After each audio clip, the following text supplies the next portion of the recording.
नमस्कार, मैं हूं पंकज श्रीवास्तव। सत्य हिंदी के खास कार्यक्रम सुनिए सच में आपका स्वागत है। आज बात मोरारजी देसाई की, जो पाकिस्तान का सर्वोच्च सम्मान निशाने पाकिस्तान पाने वाले अकेले भारतीय हैं। आखिर देश के पहले गैर कांग्रेसी प्रधानमंत्री मोरारजी देसाई ने ऐसा क्या किया था कि पाकिस्तान ने उन्हें अपना सर्वोच्च सम्मान दिया, और ये मुद्दा अचानक अब क्यों उठ रहा है कि उन्होंने देश की खुफिया एजेंसी रॉ यानी रिसर्च एंड एनालिसिस विंग के एजेंटों की जानकारी पाकिस्तान को दी थी, जिसकी वजह से उन्हें ये सम्मान दिया गया। और क्यों मोरारजी देसाई पर CIA का एजेंट होने का आरोप भी लगा। मिलेंगे इन तमाम सवालों का जवाब अगर आप ये वीडियो पूरा देखेंगे। तो पलटते हैं इतिहास के कुछ अहम पन्ने, पर ठहरिए, पहले वर्तमान को टटोलते हैं जहां से ये सवाल उपजे हैं। ये तस्वीर देखिए। हाल में ये तस्वीर बहुत वायरल की गई। ऑपरेशन सिंदूर के बाद बनी राजनीतिक एकता को छिन्न भिन्न करने में इस तस्वीर का भी योगदान है। नेता प्रतिपक्ष राहुल गांधी ने विदेश मंत्री के इस बयान को आपराधिक बताया है कि भारत ने अपने मिलिट्री ऑपरेशन की जानकारी पहले ही पाकिस्तान को दे दी थी। राहुल ने पूछा कि इससे भारत को कितना नुकसान हुआ, कितने जेट गंवाने पड़े। इस सवाल पर बीजेपी ने पलटवार करते हुए नेता प्रतिपक्ष को पाकिस्तान से जोड़ते हुए ये पोस्टर जारी किया। बीजेपी IT सेल के चेयरमैन अमित मालवीय ने यह पोस्टर सोशल मीडिया पर जारी करते हुए राहुल गांधी को मीर जाफर कह दिया। यानी यहां पर आप राहुल गांधी की और ये पाकिस्तान के जो सेना अध्यक्ष हैं, आर्मी चीफ आसिम मुनीर, इन दोनों की तस्वीर को जोड़ दिया गया और कहा गया कि राहुल गांधी वो सवाल पूछ रहे हैं जो पाकिस्तान के हक में है।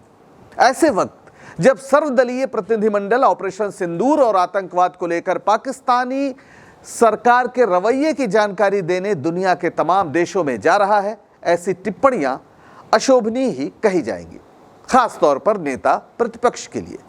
लेकिन जवाब में कांग्रेस ने बीजेपी का इतिहास ही खोद दिया।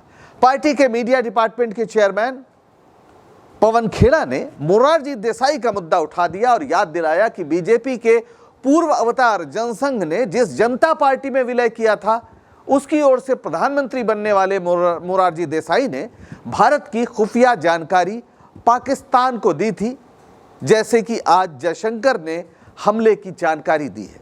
तब भी देश को नुकसान हुआ था और आज भी हुआ। मोरारजी देसाई को इसीलिए निशाने पाकिस्तान दिया गया था। जाहिर है तलखी बढ़ गई है, पक्ष और विपक्ष आमने सामने हैं, लेकिन हमारे सामने एक मौका है कि हम इतिहास के पन्नों को पलटें।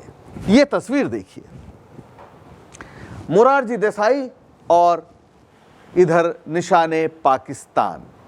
ये सच है, ये सच है कि मोरारजी देसाई को पाकिस्तान का सर्वोच्च सम्मान निशाने पाकिस्तान दिया गया था। तारीख थी 19 मई 1990। पाकिस्तान के उच्चायुक्त मुंबई पहुंचे थे, जहां मोरारजी देसाई रह रहे थे। उन्होंने घर पहुंचकर उन्हें सम्मानित किया। यह एक असामान्य कदम था। आखिर क्यों दिया गया था यह सम्मान, हम बताते हैं आपको। पाकिस्तान ने जो कहा वो यहां है। पाकिस्तान ने कहा कि यह सम्मान देसाई के भारत पाकिस्तान के बीच शांति और तनाव मुक्त संबंधों के लिए अटूट योगदान के लिए दिया जा रहा है।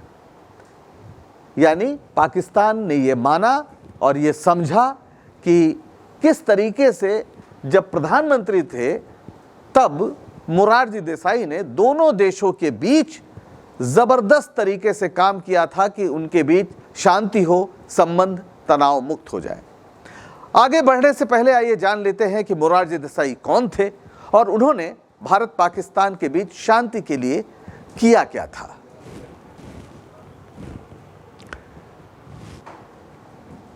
मोरारजी देसाई भारत के चौथे प्रधानमंत्री थे। 1977 में जब जनता पार्टी जीती थी तब वो प्रधानमंत्री बने थे। जीवन का अधिकांश भाग कांग्रेस को दिया था उन्होंने, लेकिन उन्हें पहला गैर कांग्रेसी प्रधानमंत्री कहा जाता है। 1977 में आप जानते हैं कि इमरजेंसी के बाद जब चुनाव हुए तो जनसंघ समेत तमाम दलों ने मिलकर एक पार्टी बनाई थी जिसका नाम था जनता पार्टी, और इंदिरा गांधी को इस पार्टी ने केंद्र की गद्दी से हटाने में कामयाबी पाई थी। तो प्रधानमंत्री की कुर्सी मोरारजी देसाई को नसीब हुई थी। ये वो कुर्सी थी जिसके लिए वे हमेशा लालायित रहते थे। वैसे वे एक स्वतंत्रता सेनानी थे और गांधीवादी निष्ठाओं के लिए विख्यात थे। मोरारजी देसाई की तमाम तस्वीरें आप यहाँ देख सकते हैं। यहाँ जगजीवन राम के साथ, चंद्रशेखर के साथ, जो उस समय जनता पार्टी के अध्यक्ष थे। जगजीवन राम जो इस देश के बहुत बड़े नेता, और इधर जब काफ़ी बुजुर्ग हो गए थे मुंबई में, उनके घर पर लाल कृष्ण आडवाणी मिलने गए थे, और ये जब वो प्रधानमंत्री थे, उनके साथ अटल बिहारी वाजपेयी और उस समय के तमाम नेता। मोरारजी देसाई का जन्म 29 फरवरी 1896 को गुजरात के भदेली एक गांव है, वहां हुआ था। गुजरात तब महाराष्ट्र के साथ बॉम्बे प्रेसिडेंसी का हिस्सा था। ध्यान दीजिए, मुंबई नहीं, बॉम्बे प्रेसिडेंसी का हिस्सा था। पढ़ाई में अच्छे थे और कॉलेज की पढ़ाई के बाद डिप्टी कलेक्टर बन गए, यानी जो प्रोविंशियल प्रशासनिक सेवा का इम्तहान होता है उसको पास किया उन्होंने और डिप्टी कलेक्टर बन गए। लेकिन 1930 में जब नमक आंदोलन चल रहा था, सविनय अवज्ञा आंदोलन चल रहा था, उस समय मोरारजी देसाई भी राष्ट्रीय आंदोलन में कूद पड़े। उन्होंने नौकरी छोड़ दी और इस आंदोलन में वे कई बार जेल गए। 1930 में भी गए, बाद में 1942 में भी गए, और इस बीच वे कांग्रेस के एक बड़े नेता के रूप में सामने आए। और जब आज़ादी मिल गई तो उसके बाद 1952 में वो बॉम्बे प्रेसिडेंसी के मुख्यमंत्री बनाए गए और कुछ साल बाद वे केंद्र में आ गए। पंडित नेहरू के निधन के बाद भी वे प्रधानमंत्री बनना चाहते थे, लेकिन इस पद के लिए लाल बहादुर शास्त्री के नाम को लेकर पहले ही पंडित नेहरू ने इशारा कर दिया था। बहरहाल केंद्र में महत्वपूर्ण भूमिका निभाई मोरारजी देसाई ने। 1956 से 58 के बीच वाणिज्य और उद्योग मंत्री रहे, 58 से 63 के बीच और फिर 67 से 69 के बीच वित्त मंत्री रहे, और इस दौरान उन्होंने सबसे अधिक 8 वार्षिक और 2 अंतरिम बजट प्रस्तुत किए थे। लाल बहादुर शास्त्री के निधन के बाद मोरारजी देसाई खुद प्रधानमंत्री बनना चाहते थे। उन्होंने सर्वसम्मति के बजाय चुनाव पर जोर दिया। चुनाव हुआ, पर इंदिरा गांधी से वे चुनाव हार गए। ये तस्वीर देखिए, के कामराज जो उस समय कांग्रेस के अध्यक्ष थे और यही एक तरह से इंदिरा गांधी को प्रधानमंत्री बनाना चाहते थे, और पूरी फील्डिंग इन्होंने ही सजाई थी। और मोरारजी देसाई, इंदिरा गांधी ने बहरहाल मोरारजी देसाई के अहम को संतुष्ट करने के लिए उन्हें उप प्रधानमंत्री बना दिया। लेकिन देसाई पुराने नेता थे और शायद इंदिरा गांधी को अपने से बहुत जूनियर समझते थे, तो वे इंदिरा गांधी के नेतृत्व को स्वीकार नहीं कर पा रहे थे और उनकी तमाम नीतियों को, खास तौर पर जो उनकी समाजवादी नीतियां थी, उसमें अड़ंगा डालते रहते थे। और आखिरकार इंदिरा गांधी के सब्र का बांध टूटा और उन्होंने अपने रास्ते पर चलने का फैसला किया। 1969 में पार्टी टूट गई और मोरारजी देसाई कांग्रेस ओ यानी कांग्रेस संगठन में चले गए। वे इंदिरा गांधी के कट्टर विरोधी थे और जब जनता पार्टी बनी तो कांग्रेस संगठन भी उसमें शामिल हो गया और मोरारजी देसाई इस तरह जनता पार्टी के नेता बन गए।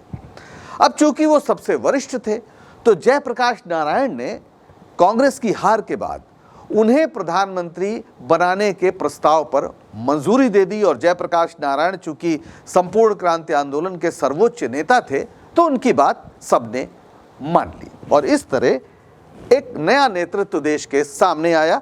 मोरारजी देसाई, अटल बिहारी वाजपेयी, चरण सिंह और जगजीवन राम जी।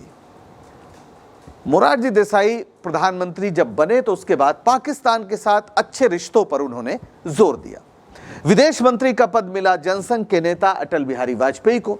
ये भी पाकिस्तान से अच्छे संबंधों के कायल थे और उसके लिए काम कर रहे थे। उस समय पाकिस्तान और भारत के बीच जो वीज़ा का एक तरह से एक प्रोसेस है उसमें बहुत आसानी कर दी गई थी, लोग आज भी याद करते हैं। मोरारजी देसाई ने 1974 के भारत के पहले आणविक परीक्षण के बाद पाकिस्तान और चीन के साथ संबंधों को सामान्य करने की कोशिश की जो खराब हो गए थे। मोरारजी देसाई ने परमाणु हथियारों के प्रसार को रोकने की वकालत की और भारत की परमाणु नीति को शांतिपूर्ण उद्देश्यों के लिए घोषित किया। लेकिन क्या सिर्फ इसलिए उन्हें पाकिस्तान ने निशाने पाकिस्तान से नवाजा?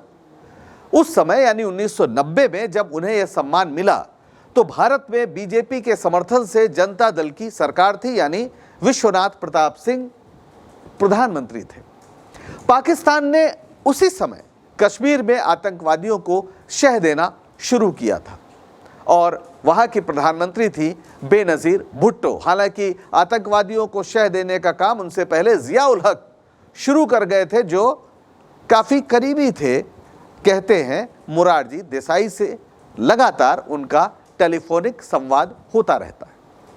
तो निशाने पाकिस्तान दिए जाने का एक बड़ा विस्फोटक कारण भारतीय खुफिया एजेंसी रॉ के एक अधिकारी रहे बी रमन ने अपनी किताब में दिया है। और वो किताब कौन सी है? यह है बी रमन, और ये किताब है द काउबॉयज ऑफ R&AW यानी रॉ। बी रमन कौन? बहुकुटुंबी रमन। ये रिसर्च एंड एनालिसिस विंग यानी रॉ के एक उच्च अधिकारी थे, जिन्होंने 1972 से 1994 तक अपनी सेवाएं दी थी। वे रॉ के अतिरिक्त सचिव और आतंकवाद विरोधी प्रभाग के प्रमुख थे।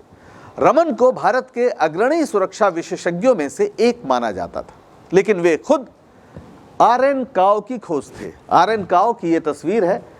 RN काओ एक वरिष्ठ पुलिस अधिकारी थे जो प्रधानमंत्री नेहरू की सुरक्षा में तैनात थे और उन्हें नेहरू जी ने भारत के लिए एक खुफिया एजेंसी बनाने की जिम्मेदारी दी थी, जिसे उन्होंने शानदार ढंग से पूरा किया, यानी रॉ बनाकर। वैसे आपने काउबॉय सुना होगा, हॉलीवुड की फिल्मों में कमर में दोनों ओर पिस्तौल टांगे और सिर पर हैट लगाए जो घुड़सवार चरवाहे हैं, जिन्हें काउबॉयज कहा जाता है। यहां पर रमन ने अपनी किताब का नाम काउबॉयज रख दिया, यानी काऊ के लड़के। और काऊ देश के सबसे प्रतिष्ठित जासूस, उनके लड़के, यानी ये किताब। और इस किताब में बी रमन ने दावा किया है कि देसाई ने, यानी मोरारजी देसाई ने जनरल जियाउल हक को बेहद गंभीर खुफिया जानकारी दी थी। उन्होंने क्या लिखा? ये जियाउल हक के साथ उनकी तस्वीर, यानी मोरारजी देसाई की, और क्या लिखते हैं अपनी किताब में बी रमन? वो लिख रहे हैं कि मोरारजी देसाई ने जियाउल हक को बता दिया था कि रॉ को कहूता में पाकिस्तान के परमाणु कार्यक्रम की पूरी जानकारी है। खबर ये थी कि वहां पर $10,000 के बदले उस संयंत्र का पूरा नक्शा रॉ के एजेंटों ने खरीदने की पूरी तैयारी कर ली थी। और ये जानकारी मिली जिया को, तो जिया ने ISI को सक्रिय किया और रॉ के कई एजेंटों को पकड़कर मार दिया गया, जिससे भारत का एक बड़ा नेटवर्क जो पाकिस्तान में काम कर रहा था वो ध्वस्त हो गया। बी रमन ने अपनी किताब में इस घटना को व्यक्तिगत अनुभव और रॉ के आंतरिक दस्तावेजों पर आधारित बताया, लेकिन कोई ठोस जो दस्तावेज था उसको सार्वजनिक नहीं किया उन्होंने। यानी उन्होंने अपने अनुभव और रॉ के जो दस्तावेज हैं उनके आधार पर यह दावा किया। मोरारजी देसाई का मानना था कि पड़ोसी देशों की जासूसी करना अनैतिक है, इसलिए उन्होंने रॉ के बजट में 30% कटौती की और कई ऑपरेशंस बंद कर दिए गए। तो ये काफ़ी गंभीर मसला है अगर आप आज के चश्मे से इतिहास को देखें। हालांकि कुछ लोगों का कहना है कि देसाई के इस सोच के पीछे उनका सचमुच शांतिवादी होना था और जियाउल हक को उन्होंने कोई भी जानकारी जानबूझकर नहीं दी। जो भी बात की होगी वो अनजाने में की होगी, क्योंकि वो जिया की चापलूसी से थोड़ा प्रभावित थे। जैसे यूरिन थेरेपी के सवाल पर देसाई स्वमूत्र चिकित्सा पर भरोसा करते थे, ये बात किसी से छिपी नहीं है, और जियाउल हक उनसे फ़ोन पर संपर्क में रहते थे और कई बार जो यूरिन थेरेपी है उसके बारे में वो काफ़ी जानकारी लेते रहते थे। देसाई भूल गए कि जिस तानाशाह ने सेनाध्यक्ष की कुर्सी पर बैठाने वाले जुल्फिकार अली भुट्टो को फांसी पर चढ़वा दिया, वो उनकी चापलूसी यूं ही नहीं करेगा। वो बस भारत के प्रधानमंत्री का विश्वास जीतने के लिए ऐसी बातें करता था। ये सिर्फ एक कूटनीतिक चाल थी जिसका उसने फायदा उठाया और भारत को नुकसान हुआ। बहरहाल मोरारजी देसाई पर एक और गंभीर आरोप था। यह आरोप लगाया था अमेरिकी पत्रकार सैम्यूर अर्श।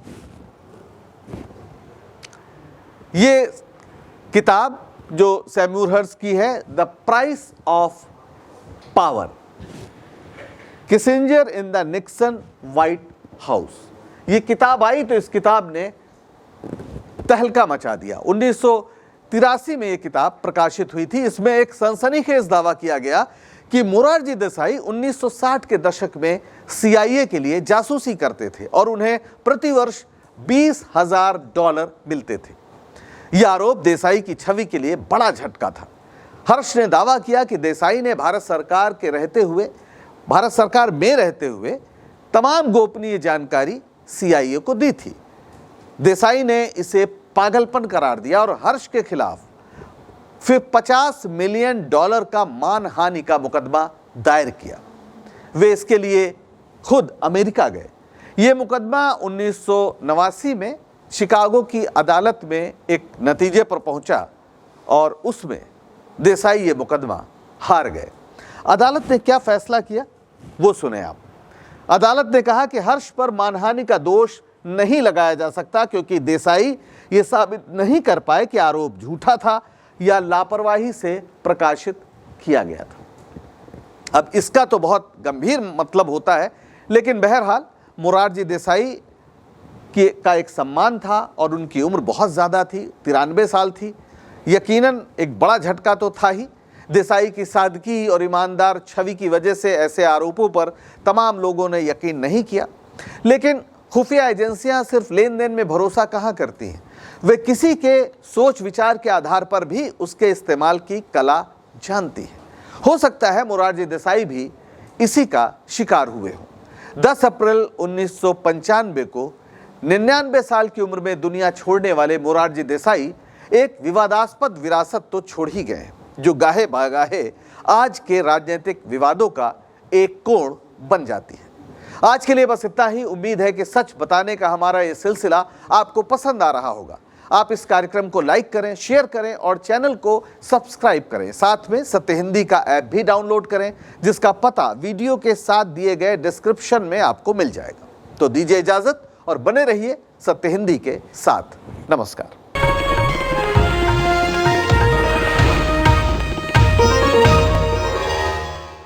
Disclaimer under Section 107 of the Copyright Act 1976. Allowance is made for fair use for purposes such as criticism, comment, news reporting, scholarship, and research. Fair use is a use permitted by copyright statute that might otherwise be infringing.